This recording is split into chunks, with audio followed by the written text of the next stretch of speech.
시청자 여러분 안녕하십니까? 헬로티비 대구 경북 뉴스입니다. 지난 10년간 전국 시도 가운데 아파트값이 가장 많이 오른 대구가 최근 하락세를 보이고 있습니다. 9.13 부동산 대책 이후 대출 규제가 강화된 데다가 수성구를 중심으로 과열이 사그라드는 모양새인데요. 대구 지역 아파트값의 현황과 전망을 권수경 기자가 짚어봅니다. 최근 10년간 아파트 매매 가격 상승률이 가장 높은 곳은 대구였습니다. 서울 등 수도권이 정부 규제 속 잠잠할 때도 대구는 꾸준히 올랐습니다. 대구 명문 학군이 몰린 수성구를 중심으로 가격이 올랐고 그 영향이 근처로 확산됐습니다. 오래된 아파트 단지가 많았던 것도 한몫했습니다. 대구 지역이 좀 이제 구축 단지들이 많았는데 그로 인해서 신축에 대한 수요가 많았고 그래서 신축에 대한 분양이 이제 고분양이 되고 아니면 분양률이 넘어서 이제 그런 이제 신축의 가격의 영향으로 해서 기존 주택 가격이 상승하는 그런 영향으로 인해서 전반적으로 좀 상승한 것 같습니다. 올 들어 그런 대구 아파트 값이 6개월째 떨어지고 있습니다. 지난해 대구 모든 구의 아파트 가격이 오르면서 상승 피로감이 누적됐고 여기에 신규 물량도 늘어나면서 상승세가 꺾였습니다. 지역별로 보면 수성구를 비롯해 동구와 북구, 달서구, 달성구는 하락세입니다. 지역 전반적으로 아파트 공급이 넘치면서 가격이 하락하고 있습니다. 반면 중구와 서구, 남구는 상승폭이 눈에 띕니다. 지역마다 재개발과 재건축 사업이 활발하게 진행되고 있습니다. 최근까지 가장 큰 상승세를 보이고 있는 거는 중구인데요. 재건축 사업, 그다음에 재개발 사업 및 소규모 가로주택 사업이 진척됨으로 인해 가지고 가격 상승 기대감으로 인해서 중구 전체는 상승세를 보이고 있고 대구는 내년까지도 신규 아파트 공급량이 많을 것으로 예상되면서 가격 하락세가 이어질 전망입니다. 헬로티비 뉴스 권수경입니다. 경북 지역도 아파트 가격 하락세가 지속되고 있습니다. 누적된 신규 공급 물량과 기반 산업 침체 등으로 지난 2017년 10월 이후 2년 연속 하락세를 보이고 있습니다. 이하영 기자입니다. 경주의 한 부동산 사무실입니다. 최근 2달간 매매 거래가 거의 없습니다. 여름철 거래 비수기임을 감안해도 작년보다 거래량이 20% 가까이 줄었습니다. 매매는 거의 없는 상태고요. 내놓는 사람들은 많지만 일단 살려 하는 사람들이었기 때문에 매매 거래는 상당히 많이 준 상태인데 전세는 물량이 없어서 못 놓는 상태입니다. 한국감정원이 발표한 부동산 통계 정보를 보면 8월 현재 경주 지역의 아파트 가격 지수는 80.7로 작년보다 6% 하락했습니다. 지난주와 비교해도 0.13% 더 떨어졌습니다. 실거래가로는 3.3제곱미터당 평균 680만 원에 거래되던 것이 600만 원까지 떨어졌습니다. 경북도 내 전체 상황도 다르지 않습니다. 8월 현재 경북도 내 아파트 가격 지수는 88.6으로 작년보다 4.18% 하락했고 기준 시점인 2017년 12월과 비교하면 11%나 떨어졌습니다. 지역 경기가 아주 안 좋죠. 경기가 안 좋다. 일단 이게 가장 첫 번째 이유인 것 같아요. 제가 봤을 때는. 그 다음에 경산, 구미, 김천 이런 지역이 그만큼 미분양이 이렇게 많고 또 구미 같은 경우에는 역전세난 매매 가격이 떨어져가지고 전세금을 못 돌려주는 곳이 꽤 많아요. 이 같은 상황에 다주택자에 대한 보유세와 대출 규제 등으로 주택 경기가 활성화되기는 어려울 전망입니다. 헬로티비 뉴스 이하영입니다. 정부가 최근 부동산 시장을 잡기 위해 또 한 번 칼을 꺼내들면서 대구 경북 지역도 영향을 받고 있습니다. 민간 아파트 분양가를 정부가 직접 규제하겠다고 나선 건데요. 아파트를 지은 건설사가 분양가를 정하는 게 아니라 정부가 일정 상한선을 두고 가격을 정하는 제도. 그러니까 분양가 상한제가 민간 일부 지역에도 확대 적용됩니다. 적용 대상은 현재 투기 과열지구로 지정된 곳 가운데 일정 기준을 넘어선 지역인데요. 국토부는 입법 예고 등의 과정을 거쳐 이번 개정안을 이르면 10월 초쯤 시행할 예정입니다. 하늘을 찌를 듯 올라가는 집값을 진정시켜보자는 의도인데 부작용을 우려하는 목소리도 많습니다. 대구와 경북에선 현재 투기 과열지구에 이름이 올라 있는 수성구가 이번 제도의 적용을 받을 것으로 전망돼 촉각을 곤두세우고 있는데요. 특히 부담이 커진 이 재개발과 재건축 조합원들의 반발이 만만치 않습니다. 어떤 상황인지 권미경 기자가 취재했습니다. 올 상반기 수성구의 한 아파트 분양가는 3.3제곱미터당 2천만 원이 넘었습니다. 학군 프리미엄과 투자 수요의 영향으로 분양가가 고공행진하는 상황에서 분양가 상한제가 적용되면 단기적으로 분양가를 어느 정도 잡을 수 있을 것으로 보입니다. 반면 후폭풍을 걱정하는 목소리도 나옵니다. 분양가가 낮게 책정되면 재개발, 재건축 사업 수익이 줄어들어 사업에 차질이 생길 수 있는 데다 조합원들의 분담금이 늘어나기 때문입니다. 일반 분양에 들어오는 수입이 적어지기 때문에 조합원들의 부담이 커지기 때문에 재건축, 재개발 사업도 지연 및 보류할 가능성이 높아서 결국은 재개발에 의한 신규 공급도 제한되는 결과를 가져올 것으로 예상됩니다. 분양가 상한제 적용 시점이 바뀐 것도 논란거리입니다. 이미 관리처분 계획 인가를 받았는데도 분양가 상한제의 영향을 받게 된 재개발, 재건축 단지들은 거세게 반발하고 있습니다. 소급 적용을 한다는 것은 헌법 제23조 국민의 재산권을 침해하는 것이다. 저희 그렇게 판단하고 있습니다. 그래서 국토부 장관 앞으로 그 탄원서를 만들어서 지금 사인을 받고 있어요, 저희가. 로또 청약 기대감에 너도 나도 청약 시장에 뛰어들면서 자칫 청약 경쟁이 과열될 수 있다는 우려도 나옵니다.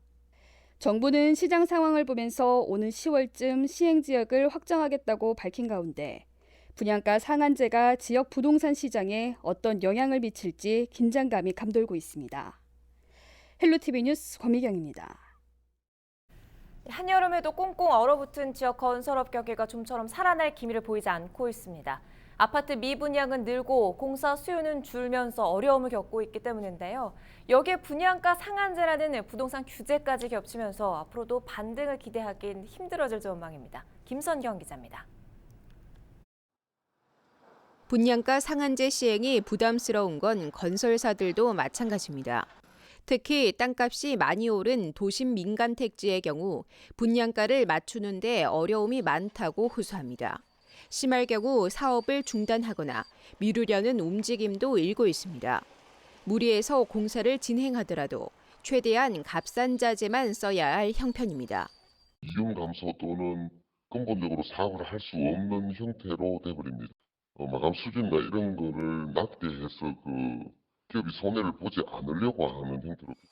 정부의 이번 부동산 규제가 불황에 빠진 건설업을 살리는데 큰 도움이 되진 않을 거란 전망도 나옵니다. 대구 지역 주요 건설업체의 매출액은 지난해 하반기 감소세로 돌아섰습니다. 영업이익도 줄어 올 1분기엔 전년 대비 62%나 떨어졌습니다. 미분양 아파트는 늘고 공공부문 공사 수요는 줄어 전체 수주 물량이 크게 감소한 탓입니다. 전문가들은 침체에 접어든 지역 건설업이 다시 살아나는 건 당분간 기대하기 어려울 것으로 보고 있습니다. 공공도급 예산 축소가 가장 큰 원인이고요. 그 주택 공급량이 이렇게 줄어들다 보니까 전체적인 주택 시장 자체가 지금 굉장히 불황이다. 올해나 내년도까지 지속적으로 이런 분위기가 지속될 가능성이 충분히 높습니다. 분양가 상한제 시행을 앞두고 긴장감이 감돌고 있는 건설업계. 먹구름만 여전히 가득한 채 좀처럼 기지개를 펴지 못하고 있습니다. 헬로티비 뉴스 김성경입니다. 지진 분야에서 세계적 권위의 미국 지진학회에서도 포항 지진이 촉발 지진이라는 점을 인정하는 논문이 발표됐습니다. 우리 정보조사단에 참여했던 해외 석학들이 함께 논문을 작성했는데 시사하는 바가 큽니다. 장효수 기자가 보도합니다. 미국 지진학회가 발행하는 국제학술지 지진학 연구 레터에 실린 논문입니다. 정부 조사단에 참여해 포항 지진이 지열 발전에 의한 촉발 지진이라고 결론낸 윌리엄 엘스워스 미국 스탠포드대 교수 등 외국 학자들이 작성한 겁니다. 이들은 논문을 통해 포항 지진은 지열 발전소 주입정의 수리 자극에 의해 촉발됐고 이 수리 자극에 의한 지진은 알려지지 않은 단층을 만나 거대 지진 양상을 띠게 됐다고 적시했습니다. 논문에는 또 동일본 지진과 경주 지진이 포항 지진에 영향을 줬다는 일부 학자들의 주장은 타당성이 없다고 명시했습니다. 사이언스지와 정부 발표에 이어 세계적으로 인정받는 미국 지진학회에서도 포항 지진 원인을 촉발 지진으로 인정한 겁니다. 포항 지진이 주명하는데 촉발 지진이라는 거. 두 번째는 이 지진이 우리 포항 시민들이 이제 상식적으로 생각하는 일부가겠죠. 경주 지진의 영향을 받은 자연 지진이 아닌가에 대해서 이제 실증적인 근거를 갖고 경주 지진은 포항 지진의 영향이 거의 없었다는 것을 실증적으로 제시한 논문이라고 할 수 있습니다. 저자들은 촉발 지진을 뒷받침하는 과학적 데이터를 넥스지오와 한국에너지평가원, 스위스 바젤 지열발전 관련 업체 등을 통해 면밀히 살폈습니다. 이들은 또 논문을 통해 포항 지열발전에 참여한 전문가의 지진 분석 부실과 관계 당국의 정보 제공 부재를 지적했고 정보 개방과 소통의 중요성을 강조하기도 했습니다. 정부 조사단 발표 후에도 일부에서 자연 발생이란 주장을 펴고 있는 가운데 향후 정부 대책과 소송 등에 따른 대응에 이 논문이 활용될 수 있다는 게 지역 공동연구단의 판단입니다. 이 논문은 이제 지열 발전에 참여했던 학자들과 업자들에 대한 책임을 지울 수 있는 중요한 논문이 되고 실증적인 자료가 될 수 있다는 점입니다. 한편 1.15 지진 지열발전 공동연구단은 폐수 탱크와 흙을 담은 자루가 쌓여 있는 지열발전소 일대가 환경오염을 유발할 수 있다며 철저한 조사를 촉구하기도 했습니다. HCN 뉴스 장혁수입니다. 단순히 보고 즐기는 매체로만 알려졌던 유튜브가 스타트업들의 홍보 수단이 되고 있습니다. 유튜버들에게도 기업 홍보라는 새로운 시장이 열린 건데요. 스타트업과 유튜버가 상호 윈윈하는 모델을 소개합니다. 이지훈 기자입니다. 두 아이를 키우는 이유경 씨는 지난해 유아용 반찬 제조업체를 창업했습니다. 아이들에게 건강한 음식을 먹이고픈 엄마의 마음으로 시작했습니다. 국내산 재료 엄선해서 재료 선별해가지고 손질하고 조리하고 있어요. 동네에서 입소문이 나면서 넉 달 전부터는 매출이 발생하고 있습니다. 하지만 제품 홍보는 늘 풀기 힘든 숙제였습니다. 홍보 마케팅에 비용이 크게 들어서 큰 자본을 갖지 않고 있는 이상 이것을 시작하는 것 자체가 굉장히 어려운 일이에요. 이 씨의 고민을 해결해 준 건 다름 아닌 유튜버입니다. 유아용 건강 레시피를 소개하는 유튜버가 이 씨의 제품을 홍보한 겁니다. 아이들 반찬을 만드는 채널을 운영하면서 아이들에게 영양가 높고 신선한 반찬을 제공하는 거를 많이 해왔는데요. 저희 기업을 만나면서 좀 더 그런 거를 홍보를 제가 더 잘 할 수 있었기 때문에. 스타트업과 유튜버의 콜라보 오크리에이터스. CJ와 서울창조경제혁신센터가 만들어낸 협업 모델입니다. 스타트업에겐 무상으로 제품 홍보 기회를 제공해주고 유튜버에겐 방송 제작 경험을 쌓을 수 있게 합니다. CJ와 서울창조경제혁신센터는 지난해 스타트업과 유튜버 50쌍을 매칭시켰고 올해 30쌍을 추가 발굴했습니다. 이 중 지난해 제작한 50개 기업의 홍보 영상 조회수가 70만 건을 넘을 정도로 스타트업 제품에 관심이 모아졌습니다. 지역에 있는 스타트업 입장에서는 다양한 홍보를 통해서 매출이 상승하는 그런 효과가 있었고요. 스타트업의 새로운 마케팅 모델로 주목받고 있는 오크리에이터스. 내년에는 보다 진화된 모습으로 스타트업 제품 홍보에 도움을 줄 계획입니다. 내년에도 이분들이 원하시는 판로 확대나 홍보, 그다음에 전시 지원 등 다양한 지원 활동을 더 계속해 나갈 생각입니다. 헬로티비 뉴스 이재훈입니다.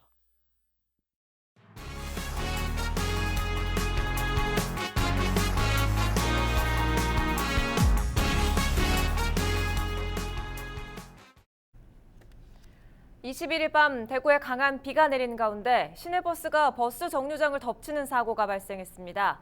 21일 밤 11시 57분쯤 대구 동구 방촌동 도시철도 1호선 해안역 주변 도로를 달리던 425번 시내버스가 빗길에 미끄러지면서 정류장과 도시철도 출입구를 들이받았습니다. 버스도 운행을 마치고 차고지로 갔던 중이라 승객들의 인명피해는 없었습니다. 경찰은 버스기사 과속 여부 등 정확한 사고 경위를 조사하고 있습니다. 아르바이트생 다리 절단 사고가 발생한 대구 이월드가 정규직은 줄이고 비정규직을 늘렸는데도 대구시 고용 친화 대표 기업으로 선정된 것과 관련해 논란이 일자 대구시가 앞으로는 선정 기준을 강화하겠다고 밝혔습니다. 대구시는 내년부터 고용 친화 대표 기업 선정 시 비정규직을 제외한 정규직 근로자만 고용 증가 지표에 반영할 예정입니다. 한편 대구시는 지난 2016년부터 매년 고용 친화 대표 기업을 선정해 최대 2천만 원의 고용 환경 개선비와 홍보 등을 지원하고 있습니다.